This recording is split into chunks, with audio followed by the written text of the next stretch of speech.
Morning everyone, how are you guys doing today? David back here with another video for you. Topic today that I want to talk about is overtraining. You hear that term thrown around quite a bit. People get fatigued, or they may get tired from their workout program and they're like, oh, I'm overtrained, I need to take a few days off. But really, what is overtraining? In my experience, and seeing people, talking with them, most of the time that I realize that they're not overtrained. What they are is they're under-recovered, meaning that they're not getting enough sleep, they're not using proper nutrition, not utilizing proper recovery techniques such as contrasting showers, hot and cold. What that does is help awaken your CNS, which is usually what gets fatigued more than your muscles. It's your central nervous system. But what a hot and cold shower contrast does is it awakens it, and what it does is it stimulates your immune system. So it keeps you strong, keeps you fighting off disease and weakness.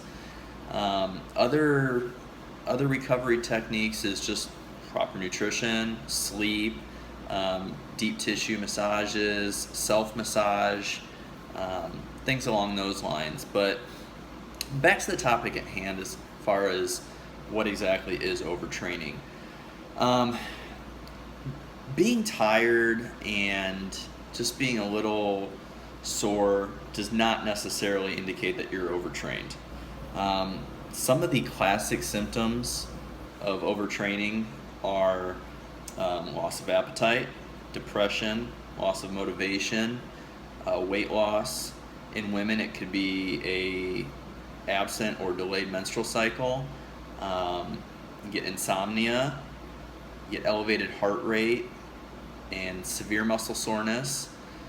Those are pretty common signs that overtraining is occurring. Just one or two doesn't necessarily mean that you're in the physiological overtraining state.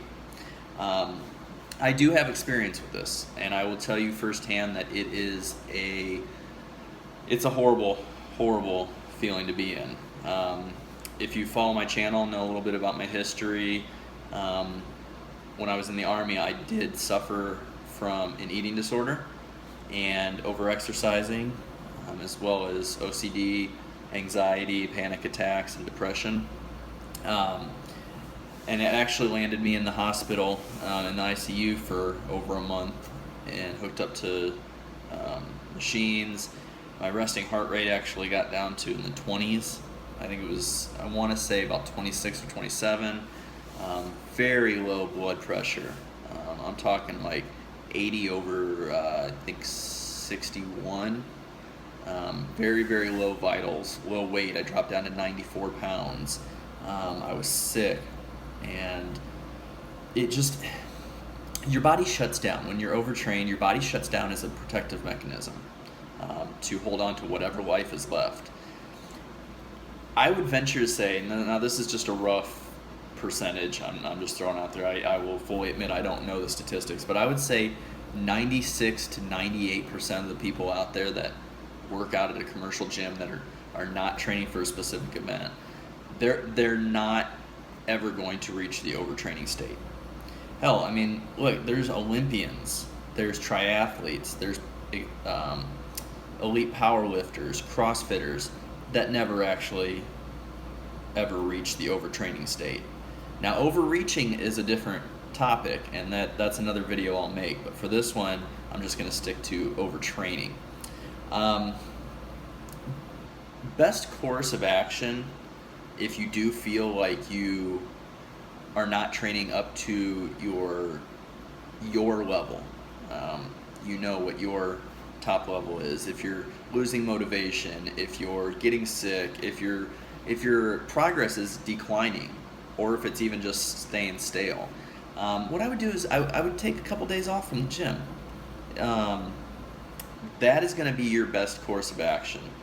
Now, if you are experiencing multiple characteristics of the overtraining that I did mention earlier in this video, I would say if you have 4 or more of those symptoms, then yeah, you probably need to go get checked out by a physician. You probably need to re-examine your training program. You definitely need to take, I would say, at least 7 days off from the gym, just to let, it takes about 7 to 10 days if you've worn your CNS, your central nervous system, down completely.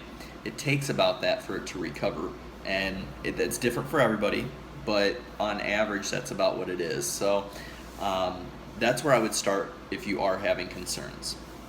Now let's talk about what overtraining kind of does to your body as far as like deficiencies. Okay, so most likely if you are overtrained, in a true overtrained state, you are going to be you're going to lack zinc, sodium,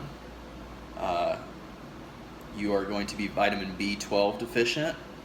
A lot of those play into energy levels.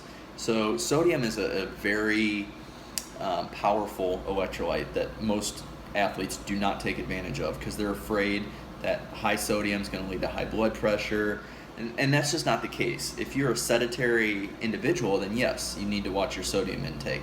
If you are an athlete, and I put anybody in there that goes and works out decently hard as an athlete. I mean, we are all athletes inside, and you definitely need that sodium, okay? You need potassium. All those are what control your body.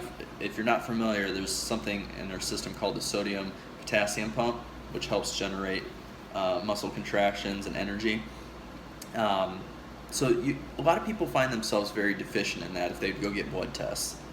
And that's actually another thing that I want to bring up, okay? When you're starting, if you have not been working out for a while and you're just planning on starting a training program, I would highly suggest going to get a general blood test to test your iron count, and just test other general things in your blood so that you have a general idea of what it is that you're starting at. I mean, if you are already low testosterone, then you need to know that going in if you're a male. If you're lacking certain vitamins and minerals, you need to know that also so that you can plan your diet accordingly. But I just think that overtraining gets thrown around too much as an excuse for people. I'll be perfectly honest. Are there days that I'm tired and sore and don't really feel like going to the gym? Yeah. I mean, as much as this is my passion and my love and something that I help people with and I want to do for the rest of my life, yeah, there's days that I don't really feel 100% going in. Does that mean I'm overtrained? No. That just means I'm human.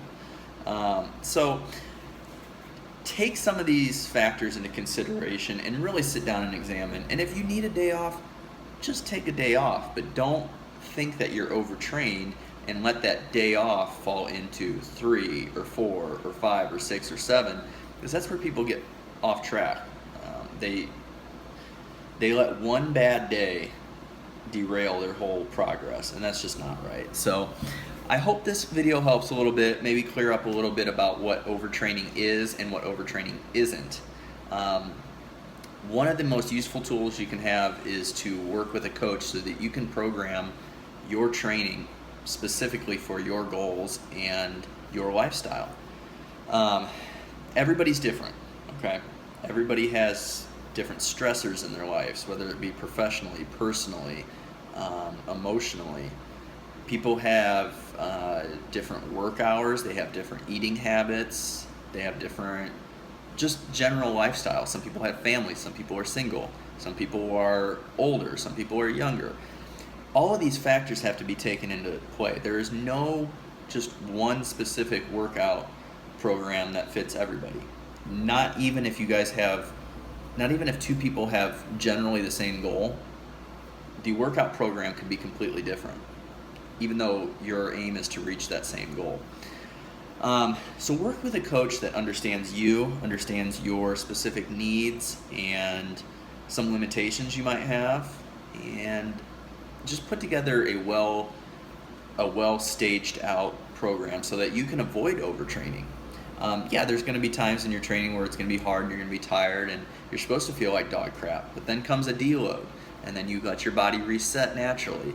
And then you go in and you're mentally fresh and you're physically fresh, ready to go into a new training cycle. So not a lot of people out there are educated too much about training, programming, nutrition, and how it all goes together. So work with somebody that can help you with that.